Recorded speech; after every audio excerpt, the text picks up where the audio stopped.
From the ranch to the rodeo, this is The Short Go. Howdy, folks. Josh McCarthy with Cowboys of the Cross here. Wanted to talk a little bit about the phrase, "In God We Trust." We see down our money all the time, or we hear phrases at the NFR like, "God, family, country is what we're all about here." But I wonder, what God are we talking about? Is it some God we kind of give a head nod to, or maybe pray a little prayer before we ride, or something like that?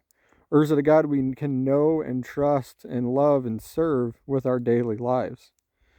Some people want to go, yeah, there's a God out there and I can be with him in nature and I don't need to read the Bible or anything like that. And to them, I'll say, it's good that you acknowledge there's a God, but if you don't actually know who he is and know what he requires of you, or know that he loves you, or that he sent Christ to die for you, or anything like that, the only thing that's going to get you is no excuse when it comes to the day of judgment after you die.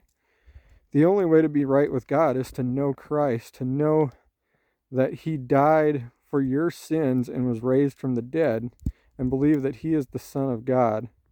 This time of year, it's Christmas time, and we all either acknowledge or hear about the birth of Christ. And it's like, okay, well, what does that really mean? And it's like, well, we're all sinners. We've all transgressed God's law. We've all turned our backs on God. And in his love and mercy, he sent his Son to be born into this world, born of a virgin, put on human flesh, to live the life that we are supposed to live according to God, that we can't because we're sinners.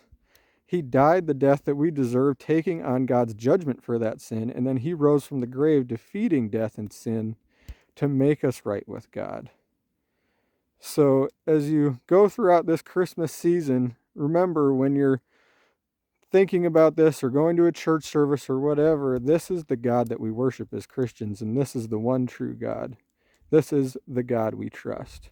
All right, until next time, adios.